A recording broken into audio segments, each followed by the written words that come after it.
ओम शांति। आज 27 फरवरी 2024 के साकार बाप दादा के मधुर महावाक्य है।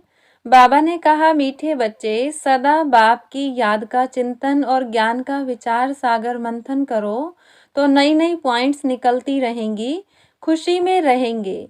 प्रश्न, इस ड्रामा में सबसे बड़े से बड़ी कमाल किसकी है और क्यों? उत्तर, सबसे बड़ी कमाल है शिव बाबा की, क्योंकि वह तुम्हें सेकंड में परिजादा बना देते हैं। ऐसी पढ़ाई पढ़ाते हैं जिससे तुम मनुष्य से देवता बन जाते हो। दुनिया में ऐसी पढ़ाई बाप के सिवाय और कोई पढ़ा नहीं सकता। दूसरी पॉइंट, ज्ञान का तीसरा नेत्र दे, अंधियारे से रोशनी में ले आना, ठोकर खाने से बचा देना, यह बाप का काम है। इसलिए उन जैसी कमाल का वंडरफुल कार्य कोई कर नहीं सकता। ओम शांति। रूहानी बाप रोज रोज बच्चों को समझाते हैं और बच्चे अपने को आत्मा समझ बाप से सुनते हैं। जैसे बाप गुप्त है वैसे ज्ञान भी गुप्त है। किसको भी समझ में नहीं आता है कि आत्मा क्या है, परमपिता परमात्मा क्या है। तुम बच्चों की पक्की आदत पड़ जानी चाहिए कि हम आत्मा हैं। बाप हम आत्माओं को सुनाते हैं, यह बुद्धि से समझना है और एक्ट में आना है। बाकी धंधा आदि तो करना ही है। कोई बुलाएंगे तो जरूर नाम से बुलाएंगे। नाम रूप है तब तो बोल सकते हैं, कुछ भी कर सकते हैं। सिर्फ यह पक्का करना है कि हम आत्मा हैं। महिमा सारी निराकार की है। अगर साकार में देवताओं की महिमा है तो उन्हों को भी महिमा लायक बाप ने बनाया है। महिमा लायक थे, अब फिर बाप महिमा लायक बना रहे हैं, इसलिए निराकार की ही महिमा है। विचार किया जाता है बाप की कितनी महिमा है और कितनी उनकी सर्विस है। वह समर्थ है, वह सब कुछ कर सकते हैं। हम तो बहुत थोड़ी महिमा करते हैं। महिमा तो उनकी बहुत है। मुसलमान लोग भी कहते हैं अल्लाह मियाँ ने ऐसे फरमाया। अब फरमाया किसके आगे? बच्चों के आगे फरमाते हैं, जो तुम मनुष्य से देवता बनते हो। अल्लाह मियाँ ने किसके प्रति तो फरमाया होगा ना। तुम बच्चों को ही समझाते हैं जिसका कोई को पता ही नहीं। अभी तुमको पता पड़ा, फिर यह नॉलेज ही गुम हो जाएगी। बोधी भी ऐसे कहेंगे, क्रिश्चियन भी ऐसे कहेंगे, परंतु क्या फरमाया था यह किसको पता ही नहीं। बाप तुम बच्चों को अल्लाह फॉर बे समझा रहे हैं। आत्मा को बाप की याद भूल नहीं सकती। आत्मा अविनाशी है तो याद भी अविनाशी रहती है। बाप भी अविनाशी है। गाते हैं अल्लाह मियाँ ने ऐसे कहा था, परंतु वह कौन है, क्या कहते थे, यह कुछ भी नहीं जानते। अल्लाह मियाँ को ठीक कर भीतर में कह दिया है तो जानेंगे फिर क्या। भक्ति मार्ग में प्रार्थना करते हैं। अब तुम समझते हो जो भी आते हैं उनको सतो रजो तमो में आना ही है। क्राइस्ट बोध जो आते हैं उनके पीछे सबको उतरना है। चढ़ने की बात नहीं, बाप ही आकर सबको चढ़ाते हैं। सर्व का सदगति दाता एक है और कोई सदगति करने नहीं आते। समझो, क्राइस्ट आया, किसको बैठ समझाएंगे। इन बातों को समझने लिए अच्छी बुद्धि चाहिए, नई नई युक्तियां निकालनी चाहिए, मेहनत करनी है, रतन निकालना है। इसलिए बाबा कहते हैं विचार सागर मंथन करके लिखो, फिर पढ़ो कि क्या क्या मिस हुआ। बाबा का जो पार्ट है वह चलता रहेगा। बाप कल्प पहले वाली नॉलेज सुनाते हैं। यह बच्चे जानते हैं कि जो धर्म स्थापन करने आते हैं उनके पीछे उनके धर्म वालों को भी नीचे उतरना है। वह किसको चढ़ाएंगे कैसे? सीढ़ी नीचे उतरनी ही है। पहले सुख पीछे दुख। यह नाटक बड़ा फाइन बना हुआ है। विचार सागर मंथन करने की जरूरत है। वह कोई की सदगति करने नहीं आते, वह आते हैं धर्म स्थापन करने। ज्ञान का सागर एक है और कोई में ज्ञान नहीं है। ड्रामा में दुख सुख का खेल तो सभी के लिए है, दुख से भी सुख जास्ती है। ड्रामा में पार्ट बजाते हैं तो जरूर सुख होना चाहिए। बाप दुख थोड़े स्थापन करेंगे। बाप तो सबको सुख देते हैं, विश्व में शांति हो जाती है, दुख धाम में तो शांति हो न सके। शांति तो मिलनी है जब वापस शांति धाम में जाएंगे। बाप बैठ समझाते हैं, यह कभी भूलना नहीं चाहिए कि हम बाबा के साथ हैं। बाबा आया हुआ है असुर से देवता बनाने। यह देवताएं सदगति में रहते हैं तो बाकी सब आत्माएं मूल वतन में रहती हैं। ड्रामा में सबसे बड़ी कमाल है बेहद के बाप की, जो तुमको परिजादा बनाते हैं। पढ़ाई से तुम परी बनते हो, भक्ति मार्ग में समझते तो कुछ भी नहीं। माला फेरते रहते हैं, कोई हनुमान को कोई किसको याद करते हैं। उनको याद करने से फायदा क्या? बाबा ने कहा है महारथी तो उन्होंने बैठ हाथी पर सवारी दिखा दी है। यह सब बातें बाप ही समझाते हैं। बड़े बड़े आदमी कहाँ जाते हैं तो कितनी आजान करते हैं। तुम और किसको आजान नहीं देंगे। तुम जानते हो इस समय सारा झाड़ जड़जड़ीभूत है, विष की पैदाइश है। तुमको अब फीलिंग आनी चाहिए कि सतयुग में विष की बात नहीं। बाप कहते हैं मैं तुमको पद्मा पदमपति बनाता हूँ, सुदामा पदमपति बनाना सब अपने लिए ही करते हैं। बाप कहते हैं इस पढ़ाई से तुम कितने ऊंच बनते हो। वह गीता सब सुनते पढ़ते हैं, यह भी पढ़ता था, परंतु जब बाप ने बैठ सुनाया तो वंडर खाया। बाप की गीता से सदगति हुई। यह मनुष्यों ने क्या बैठ बनाया है। कहते हैं अल्लाह मियाँ ने ऐसे कहा, परंतु समझते कुछ भी नहीं। अल्लाह कौन? देवी देवता धर्म वाले ही भगवान को नहीं जानते हैं, तो जो पीछे आते हैं वह क्या जाने। सर्व शास्त्र में शिरोमणि गीता ही रोंग कर दी है, तो बाकी फिर शास्त्रों में क्या होगा। बाप ने जो हम बच्चों को सुनाया वह प्राय लोप हो गया। अब तुम बाप से सुनकर देवता बन रहे हो। पुरानी दुनिया का हिसाब तो सबको चुकतू करना है, फिर आत्मा पवित्र बन जाती है। उनका भी कुछ हिसाब किताब होगा तो वह चुकतू होगा। हम ही पहले पहले जाते हैं, फिर पहले पहले आते हैं। बाकी सब सजाएं खाकर हिसाब किताब चुकतू करेंगे। इन बातों में जास्ती न जाओ। पहले तो निश्चय कराओ कि सबका सदगति दाता बाप है। टीचर गुरु भी वह एक ही बाप है। वह है अशरीरी। उस आत्मा में कितना ज्ञान है। ज्ञान का सागर सुख का सागर है।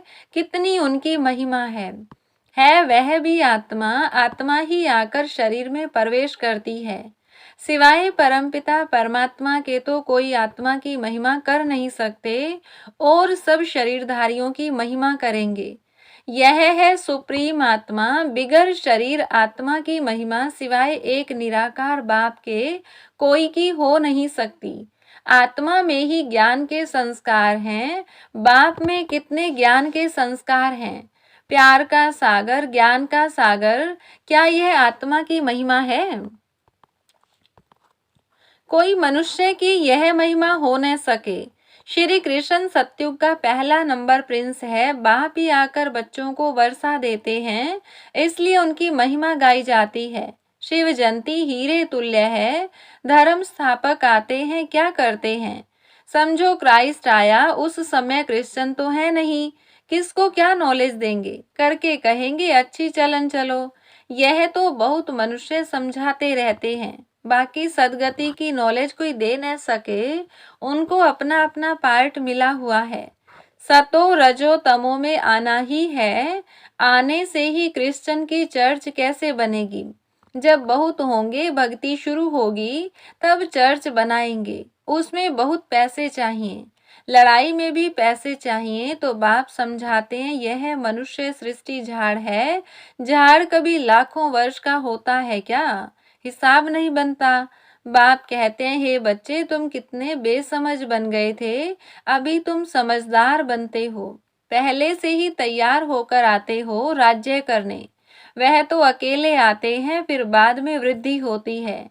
झाड़ का फाउंडेशन देवी देवता, उनसे फिर 3 ट्यूब निकलती हैं। फिर छोटे छोटे मठ पंथ आते हैं, वृद्धि होती है, फिर उनकी कुछ महिमा हो जाती है। परंतु फायदा कुछ भी नहीं, सबको नीचे आना ही है। तुमको अभी सारी नॉलेज मिल रही है।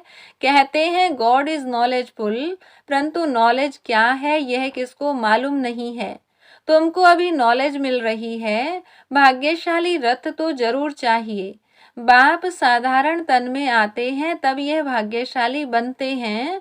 सतयुग में सब पद्मा पदम भाग्यशाली हैं। अब तुमको ज्ञान का तीसरा नेत्र मिलता है जिससे तुम लक्ष्मी नारायण जैसे बनते हो। ज्ञान तो एक ही बार मिलता है, भक्ति में तो धक्के खाते हैं। अंधियारा है, ज्ञान है दिन दिन में धक्के नहीं खाते। बाप कहते हैं भल घर में गीता पाठशाला खोलो। बहुत ऐसे हैं जो कहते हैं हम तो नहीं उठाते, दूसरों के लिए जगह देते हैं, यह भी अच्छा। यहाँ बहुत साइलेंस होनी चाहिए। यह है होलीएस्ट ऑफ होली क्लास, जहाँ शांति में तुम बाप को याद करते हो। हमको अब शांति धाम जाना है, इसलिए बाप को बहुत प्यार से याद करना है। सतयुग में 21 जन्म के लिए तुम सुख शांति दोनों पाते हो। बेहद का बाप है, बेहद का वर्षा देने वाला, तो ऐसे बाप को फॉलो करना चाहिए। अहंकार नहीं आना चाहिए, वह गिरा देता है। बहुत धैर्यवत अवस्था चाहिए, हठ नहीं। देह अभिमान को हठ कहा जाता है। बहुत मीठा बनना है। देवताएं कितने मीठे हैं, कितनी कशिश होती है। बाप तुमको ऐसा बनाते हैं, तो ऐसे बाप को कितना याद करना चाहिए। तो बच्चों को यह बातें बार बार सिमरन कर हर्षित होना चाहिए। इनको तो निश्चय है कि हम शरीर छोड़ यह लक्ष्मी नारायण बनेंगे। एम ऑब्जेक्ट का चित्र पहले पहले देखना चाहिए। वह तो पढ़ाने वाले देहधारी टीचर होते हैं। यहाँ पढ़ाने वाला निराकार बाप है जो आत्माओं को पढ़ाते हैं। यह चिंतन करने से ही खुशी होती है। इनको यह नशा रहता होगा कि ब्रह्मा सो विष्णु, विष्णु सो ब्रह्मा कैसे बनते हैं। यह वंडरफुल बातें तुम ही सुनकर धारण कर फिर सुनाते हो। बाप तो सबको विश्व का मालिक बनाते हैं, बाकी ये समझ सकते हैं कि राजाई के लायक कौन कौन बनेंगे। बाप का फर्ज है बच्चों को ऊंचा उठाना। बाप सबको विश्व का मालिक बनाते हैं। बाप कहते हैं मैं विश्व का मालिक नहीं बनता हूँ। बाप इस मुख द्वारा बैठ नॉलेज सुनाते हैं। आकाशवाणी कहते हैं परंतु अर्थ नहीं समझते। सच्ची आकाशवाणी तो यह है जो बाप ऊपर से आकर इस गौमुख द्वारा सुनाते हैं। इस मुख द्वारा वाणी निकलती है। बच्चे बहुत मीठे होते हैं। कहते हैं बाबा आज टोली खिलाओ। जजी बहुत टोली बच्चे। अच्छे बच्चे कहेंगे हम बच्चे भी हैं तो हम सर्वेंट भी हैं। बाबा को बहुत खुशी होती है बच्चों को देखकर। बच्चे जानते हैं समय बहुत थोड़ा है। इतने जो बॉम्ब्स बनाए हैं वह ऐसे ही फेंक देंगे क्या। जो कल्प पहले हुआ था सो फिर भी होगा। समझते हैं विश्व में शांति हो, परंतु ऐसे तो हो न सके। विश्व में शांति तुम स्थापन करते हो। तुमको ही विश्व के बादशाही की प्राइज मिलती है। यह देने वाला है बाप। योग बल से तुम विश्व की बादशाही लेते हो। शारीरिक बल से विश्व का विनाश होता है। साइलेंस से तुम विजय पाते हो। अच्छा, मीठे मीठे सिकिलधे बच्चों प्रति माता पिता बाप दादा का याद प्यार और गुड मॉर्निंग। रूहानी बाप की रूहानी बच्चों को नमस्ते। रूहानी बच्चों की रूहानी बाप दादा को नमस्ते। धारणा के लिए मुख्य सार। पहली पॉइंट, अपनी अवस्था बहुत धैर्यवत बनानी है। बाप को फॉलो करना है। किसी भी बात में अहंकार नहीं दिखाना है।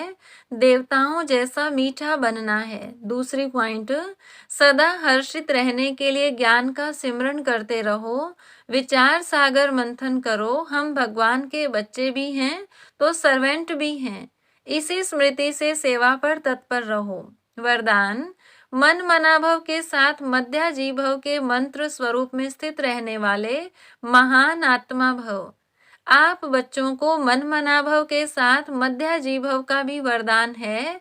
अपना स्वर्ग का स्वरूप स्मृति में रहे, इसको कहते हैं मध्याजीभव। जो अपने श्रेष्ठ प्राप्तियों के नशे में रहते हैं वही मध्याजीभव के मंत्र स्वरूप में स्थित रह सकते हैं। जो मध्याजीभव है वह मन मनाभव तो होंगे ही। ऐसे बच्चों के हर संकल्प, हर बोल और हर कर्म महान हो जाते हैं। स्मृति स्वरूप बनना माना महान आत्मा बनना। स्लोगन: खुशी आपका स्पेशल खजाना है, इस खजाने को कभी नहीं छोड़ना। अच्छा, ओम शांति।